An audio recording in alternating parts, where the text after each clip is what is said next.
ইসলাম বেঁচেছে ইমামে হুসাইনের জন্য, ইসলাম পানা পেয়েছে ইমামে হুসাইনের জন্য। কেন এজিদ চেয়েছিল পৃথিবীর জমিন থেকে আল্লাহ নবীর দিনটাকে মুছে দেবে। আজও দুনিয়া জমিনে অনেক এজিদ আছে, তারা চায় দুনিয়া জমিনে শরাবের প্রতিশোধ করতে, তারা চায় দুনিয়াকে জিনার মধ্যে জড়িয়ে দিতে, তারা চায় দুনিয়ার মধ্যে গান শরাব বদমাইশি নাচ গান সুদ ঘুষ খুন খারাপি লুট এমন করে দুনিয়া জমিনে দাসত্ব প্রথাকে চালু করে দেওয়া। আল্লাহ নবী এগুলোকে বন্ধ করেছিল। যখন ক্ষমতা দখল করেছিল, এই দখল করে নিবার পরে দুনিয়া জমিনে লুট মারপিট শরাবকে জেনাকে এমন করে নারীদের উলঙ্গ নাচ রাস্তার বারে খেল তামাশা দুনিয়া জমিনে আমার নবী পাকের যে আদর্শ, ওই আদর্শটাকে মিটাবার চেষ্টা করেছিল। এই যুবকেরা তরুণেরা সবার ইমানের পাওয়ার সমান হয় না জানি, অনেকে ভুলেও মেনে নিয়েছে, অনেকে ইচ্ছা না থাকলেও উপায় নাই তাই মেনে নিয়েছে, আবার অনেকে জিদের সঙ্গে সাথ দিয়ে আল্লাহ নবীর দিনকে মিটাবার জন্য চেষ্টা করেছে। কিন্তু ইমামে হুসাইন পাকের কাছে যখন খবর পেয়ে যায়, ইমামে হুসাইনকে জানানো হয়, হযরত ইমামে হুসাইন আপনি এজিদের বায়াতটা নিয়ে নিন, এজিদকে নেতা বলে মেনে নিন, এজিদকে শাহিনশাহ বলে মেনে নিন, এজিদকে লিডার বলে মেনে নিন। ইমামে হুসাইন বলেছিলেন আমি এজিদকে কখনো মানতে পারবো না, যদি এজিদ শরাবি না হতো তাহলে মেনে নিতাম, এজিদ যদি বেশরিয়াতি না হতো তাহলে মেনে নিতাম, এজিদ যদি নানা দিনকে শেষ না করার চক্রান্ত করতো তাহলে মেনে নিতাম। কিন্তু এজিদ আল্লাহ নবীর দিনের বেখিলাফ, এজিদকে সাপোর্ট করা মানে নিজেকে নানার দিনের বিরোধী করে দেওয়া। নবীর উম্মতেরা আজ আপনারা ভেবে দেখুন, আমরা যদি কোনো শরাবিকে সাপোর্ট করি, নবীর উম্মত নবীর দিনকে মিটাবার চেষ্টা আমরাও করছি, যদি বলেন না করিনি তাহলে ইমামে হুসাইন কেন বললো এজিদকে সাপোর্ট করা মানে নানা দিনকে আমি হুসাইন ধ্বংস করতে চাইছি। এজিদ সেদিন শরাবি ছিল, এজিদ সেদিন বদমাইশ ছিল, এজিদ সেদিন জুলুম করতো, এজিদ সেদিন নারীদেরকে শোষণ করতো। আজও দুনিয়া জমিনে কেউ যদি এমন লোক নেতৃত্ব যায় যাদের মধ্যে খসলত গুণ রয়েছে, তাহলে এরা আজকে দিনের এজিদ, এদেরকে সাপোর্ট করা মানে আমরা নবীর উম্মত বলছি, কিন্তু আমরাও নবীর দিনকে মিটাবার জন্য চেষ্টা করছি। এই বিশ্বাসের কোনো বিশ্বাস না, পরিবর্তন হয়ে যান, ফিরে আসে, আল্লাহকে ভয় করেন, নবীকে ভালোবাসে, নবীর দিনের যদি উপকার করতে না পারে নবীর দিনে ক্ষতি করে ফেলবেন না। কারণ নবী আমার এই দিনের জন্য পেটে 3 দিন পাথর ফেলে কাটিয়েছে, নবী আমার এই দিনের জন্য ঘর ছেড়ে দিয়ে পাহাড়ে গিয়ে 1 মাস গাছে পাতা ফল মূল খেয়ে আল্লাহ নবীর জিন্দেগি যাপন করেছে।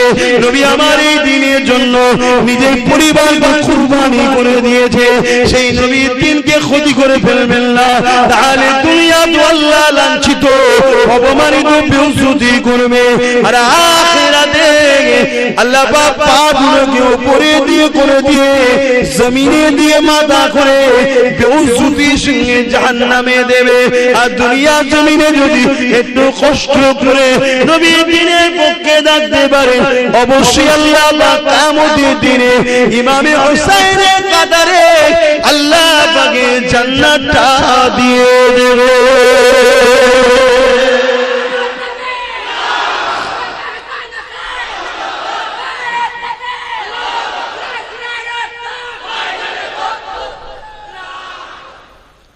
বুঝুন আমার ভাইয়েরা, এজন্য ওয়াজ করা হয়, এজন্য মাহফিল করা হয়। শুধু শুনলাম চলে গেলাম, মুহররম আসলো, শুধু হোসাইনের আলোচনা হলো, মুহররম চলে গেল, সেই হোসাইনের দুশমন এজিদের সঙ্গে সবকিছু উঠা বসা, লেনদেন, চাল চলন, আনন্দ ফুর্তি একই তো ব্যাপার। সমাজ আপনাকে ঘৃণা করতে পারে, করুক, সমাজ আপনাকে আনকালচার বলতে পারে, বলুক না। সমাজ আপনাকে কঠোর বলছে, বলুক না। কি আছে সমাজের সাথে? সমাজ না আপনাকে খাওয়ায়, না সমাজ আপনাকে দেখে, না সমাজ আপনাকে বানিয়েছে। আপনার মাকসাদ থাকবে আল্লাহর খুশি। আল্লাহর খুশির জন্য আমি থাকবো। তাতে দুনিয়া আমায় যদি ভুল বোঝে তাদের দুনিয়ার সমস্যা হবে, আমার তো সমস্যা নাই, আমার কি আছে? আহা, ইমামে হোসেন হুজুর বললেন, দেখো মাবিয়া হুজুর যখন খেলাফত ঘোষণা করেছিলেন, আমার ভাই নিজের খেলাফতের পথ ছেড়ে দিলেন। মাবিয়া হুজুর খেলাফতিটা পুরো দুনিয়াতে করলেন, সেটাকে আমার ভাইয়ের কোনো আপত্তি ছিল না, আমারও কোনো আপত্তি ছিল না। কেন? মাবিয়া হুজুর ছিলেন সৎ চরিত্রবান আদর্শওয়ালা লিডার। কিন্তু এজিদ যদি সৎ চরিত্রবান আদর্শওয়ালা লিডার হতো, তাহলে আমারও ওকে বায়াত হতে কোনো অসুবিধা ছিল না। আমি বায়াত হলাম না একটাই কারণ, ও সৎ চরিত্রবান নয়, ওর দুর্নীতিবাজ, বদমাইশ, জালিম। তাই আমি হাত মিলাই না ওর সাথে। তাহলে ইমামে হোসেন পাক দুর্নীতিবাজ, জালিম হওয়ার জন্য এজিদকে সাপোর্ট করেন। আর আজকে আমরা কি করছি? শুধু নারায়ে হোসাইনিয়া করলি শুরু হবে।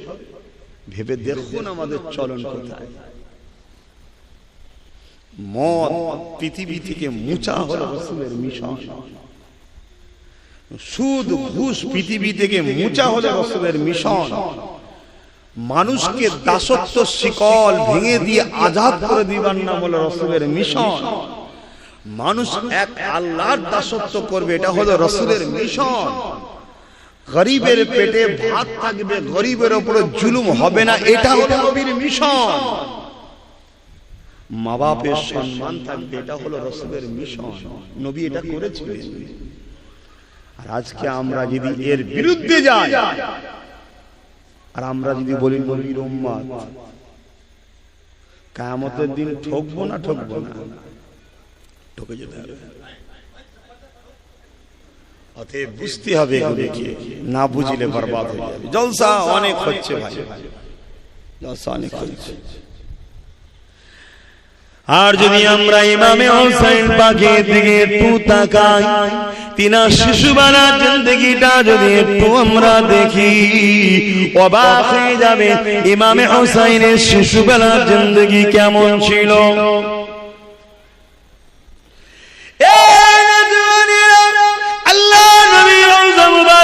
মসজিদে নববী যেটা, যেখানে নবী আমার এখন আমার আপনার জন্য কাঁদতেছে, ওটাই আম্মা জানা আয়েশা সিদ্দিকা হুজুরের হুজরা মোবারক ছিল।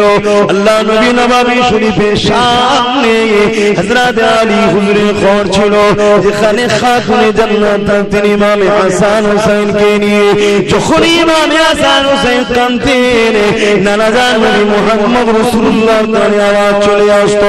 সঙ্গে সঙ্গে নবী আমার যতই গুরুত্বপূর্ণ আলোচনা হতো না কেন, সাহাবাদেরকে রেখে দিয়ে আল্লাহ নবীর সঙ্গে সঙ্গে উঠে চলে যে বলতো, ফাতেমা রে কেন কাঁদে বাচ্চা দুটো? এ ফাতেমা, তুমি তো জানো আমি তোমার আব্বা, জানো এই বাচ্চা দুটো কাঁদলে আমার দিলকে সুস্থ রাখতে পারি না। আমি বাচ্চা দুটোকে বড় মহব্বত করি। এ ফাতেমা রে কেন কাঁদে বাচ্চা দুটো? এইভাবে নবী আমার আদর করেছে, বড় করেছে। একদিনের কথা, হযরত ইমামে হাসান কাঁদতে লেগেছে। আল্লাহ নবী আগিয়ে গিয়ে জিজ্ঞাসা করে, ফাতেমা কেন কাঁদে? ইয়া রাসূলুল্লাহ, হাবিবাল্লাহ, ঘরে পানি নাই, পানি নাই। আর আজকে তো পানি আমরা বাপরে বাপ তছনছ করছি, ইচ্ছা করে নষ্ট করে ফেলেছি। এরও হিসাব হবে, আল্লাহ মাফ করো। ধরলে আমিও পার হব না, আমি আমার কথা বলছি। তাহলে কি হবে? ওই গোলামি করো হাসান হোসেনের, খাতুনে জান্নাতে, নবী পরিবারদের যদি বাঁচতে চাও। আমি বুঝাতে চাইছি এটাই। আল্লাহ নবী নিজের কোলে নিলেন ইমামে হাসান হুসাইন হুজুরকে, নিজের জিহ্বা মোবারকটা বার করে দিলেন। হযরত ইমামে হুসাইন নানা জানের জিহ্বা চুষতে লাগলেন। খাতুনে জান্নাত বলতে লাগলেন, আব্বা জান কি করছে? ইমামে হুসাইনকে কোলে করে নিয়ে আল্লাহ নবী বলেছিলেন, হে বেবি ফাতেমা, আমি তোমার আব্বা, তোমার বাচ্চাকে যা নিয়ামত দিয়ে দিলাম, দুনিয়ার পিপাসা তো দূরের কথা, যেদিন মাথা রাখবে দেখতে আল্লাহ সূর্যকে নামিয়ে দেবে, যেদিন মানুষ নফসি নফসি নফসি নফসি করবে, গরমের জন্য মাথা খুনু খুনু গলে গলে পড়বে, মানুষ পিপাসাতে কলিজা খানা ফেটে যাবে। এই ফাতেমা রে, সেই দিনও তো তোমার হোসেনকে পানির আর কোনোদিন পিপাসা লাগবে না। সেই বাচ্চা কারবালা শহীদ হচ্ছে নানা দিনের জন্য, আর নবী বলছেন আমার উম্মতরা হলো আমার সন্তান। আপনারা আমরা সবাই নবীর সন্তান, আমার উম্মতরা আমার সন্তানকে বলছে, নবী বলছেন রুহানি সন্তান হলো আমার উম্মতরা। আমরা সেই সন্তান হয়ে নবীর দিনের জন্য কি করলাম? নানা দিনের জন্য ইমামে হোসাইন কারবালায় দেখিয়ে দিল, গর্দান কাটিয়ে পুরো পরিবারকে কাটিয়েও নানা দিনের সওদা করেন। আর আমরা সামান্য এক মুঠো বিরিয়ানি পেলেই দিনের সওদা করে দিচ্ছি, কি করি না করি না? আমি বললে আবার অন্যদিকে লেবেন না, হাকিকাতটা বুঝুন, দেখুন, নিজের লাইফ স্টাইলকে দেখুন। আমাদের দেখা দেখি নেই, কিসের পয়সা, কিসের খাবার, কোথা থেকে এসছে, কি হয়েছে, কে দাওয়াত দিল, সব দেখা দেখি নেই। পেয়ে গেলে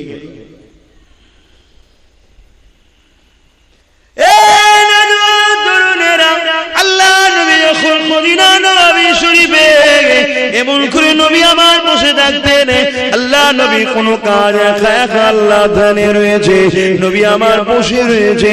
ইমামে হাসান হোসেন ছুটে এসে নবী পাকের কোলে বসে পড়তে, আল্লাহ নবীর গায়ে পায়না করতে লাগতে, ইয়া রাসূলুল্লাহ, ইয়া হাবিবাল্লাহ, হুজুর বড় বড় বড় খোরা আছে, নানা জান আমাদেরকে দুটো ছোট ছোট খোরা দেন। আল্লাহ নবী সঙ্গে সঙ্গে বলতেন, নানা ভাই নাবো নাবো, কোন থেকে এখনই খোরা রেডি করে দিচ্ছি।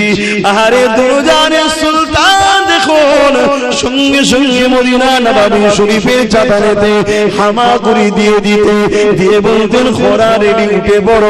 হাসান হোসেন পিঠে উঠে পড়তেন, হাসান হোসেনকে নবী আমার মদিনা নববীর চাতানের এক দিক থেকে আর এক দিকে হামাগুড়ি দিয়ে ঘোরাতে লাগতে। কখনো ভেবে দেখেছেন যে বাচ্চা দুটো নবীর পিঠে চেপেছে, নবী বাচ্চা দুটোর জন্য নিজেকে ঘোড়া সাজিয়েছে, ঘোড়া বানিয়েছে, সেই বাচ্চা দুটো আল্লাহর দিনের জন্য কি পরীক্ষা দিয়েছে। আর আজকে আমাদের একবেলা অভাব হলে বা একটু গরিবী সংসার হলে বা দুনিয়াকে কোন রকম ভাবে একটু জীবন যাপন কাটাতে হয়, আমাদের মাথা ঠিক থাকে না, হারাম দেখাতে গেলে যা পারি লোকের পারি সব লুটে লিবার চিন্তা মেন্টালি তৈরি হয়ে গেছে। এই যুবকেরা, তরুণেরা, অথচ ইমামে হাসান হোসেন জিন্দেগিতে এমন দিন ছিল ঘরে খাওয়া হয়নি।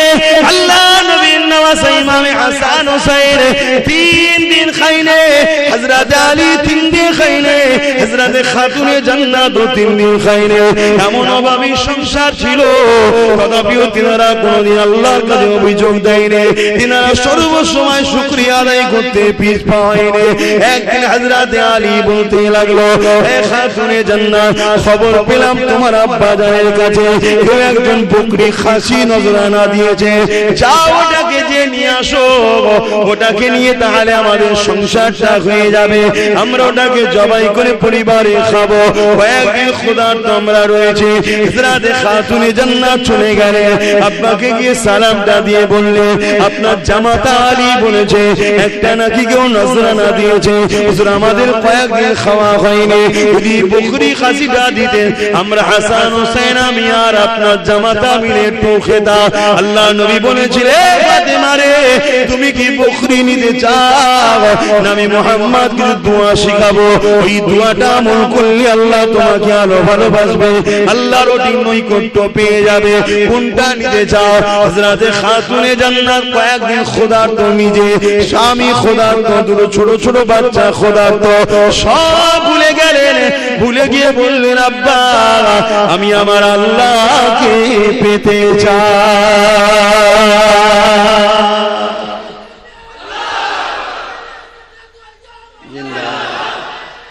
আল্লাহ দেখো, অথচ সেই খাদ্যটাও হালাল খাদ্য। যদি বাপ নজরানা দিত যে না আব্বা না আপনি নজরানা দেন, আমি খাওয়া দাওয়া করবো, হালালই খাদ্য।